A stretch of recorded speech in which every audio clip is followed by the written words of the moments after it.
اب آخری چیز جو میں آپ سے کہنا چاہتا ہوں یہ ہے کہ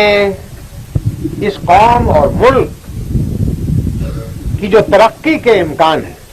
وہ اتنے کشادہ اور اتنے وسیع ہیں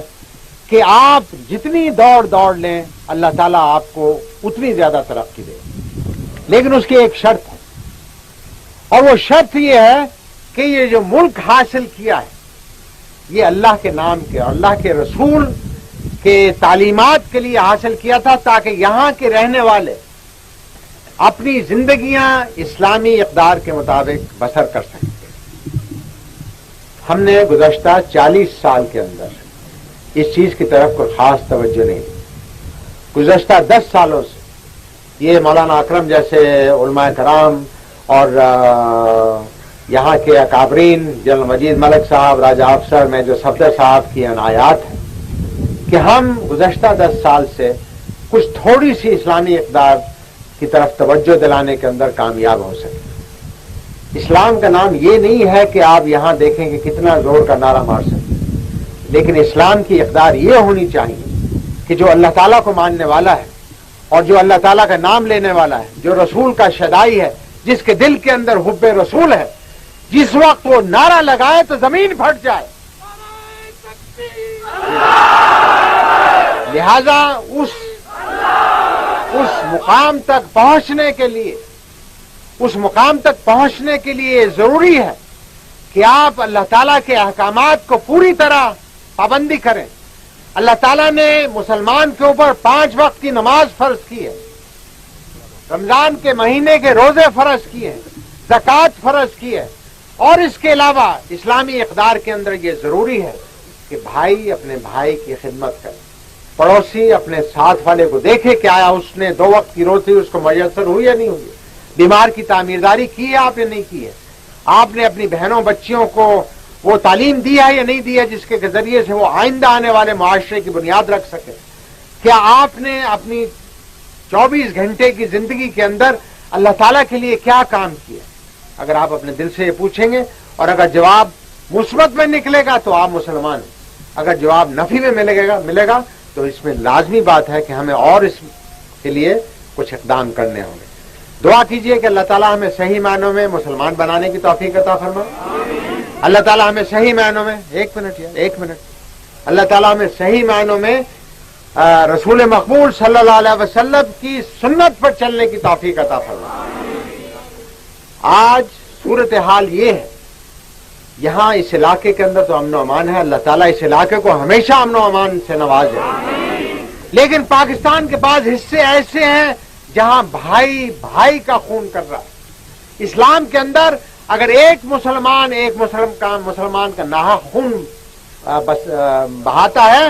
تو وہ ایسا ہے جیسے پوری قوم کو خون کر دیا. آج پاکستان کے اندر بھائی کے خلاف ہمارے بعض خطے ایسے ہیں، بعض ایسے شہر ہیں جہاں پر کہ صورتحال بڑی تشویشناک ہے. دعا کیجئے کہ اللہ تعالیٰ وہاں امن و امان قائم کرے، ہمیں اس قابل بنائے کہ ہم صحیح معنوں میں یہاں پاکستانیوں کی، مسلمانوں کی عزت و آبرو اور ان کی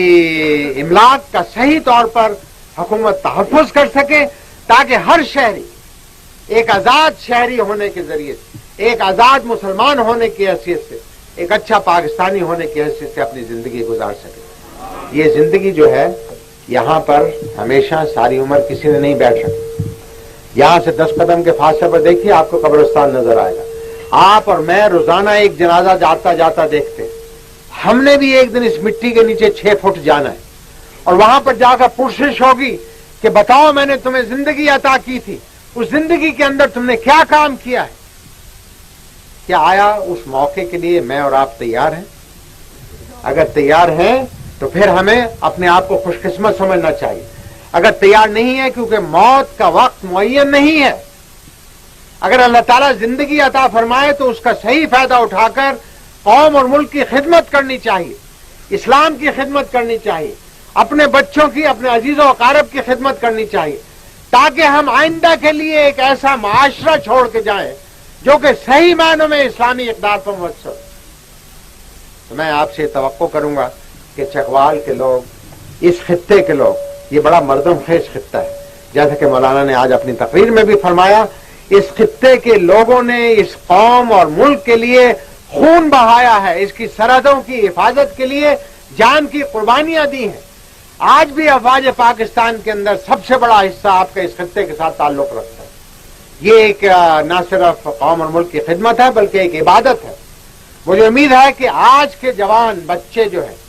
وہ پڑھ لکھ کر تعلیم حاصل کرنے کے بعد افواج پاکستان کے اندر آئیں۔ میں ریکروٹنگ میلہ نہیں چلا رہا ہوں، صرف میری اپنی توقعات کا اظہار کر رہا ہوں، کیونکہ جس خطے کے لوگوں کے اندر اللہ تعالیٰ کی محبت ہوگی، رسول کی محبت ہوگی، ان کے اندر قوم اور ملک کی بھی محبت لازمی طور پر ہوگی۔ اور جب اس جذبے کے ساتھ آپ آئیں گے تو پھر کوئی دشمن آپ کے سامنے کھڑا نہیں ہو سکتا۔ آج پاکستان کو بہت سے دشمنوں کا مقابلہ ہے، اندرون ملک بھی اور بیرون ملک بھی۔ یہ ہم اسی حالت میں اس سے نجات حاصل کر سکتے ہیں جب ہم میں اتحاد ہو، اتفاق ہو، اللہ کی رسی کو مضبوطی کے ساتھ پکڑ کر اس کی راہ کے لیے چلنے کے لیے ہم ہمہ تما رہیں، تاکہ اللہ تعالی ہمیں اس دنیا کے اندر بھی اور آخرت کے اندر بھی سرخرو فرمائے۔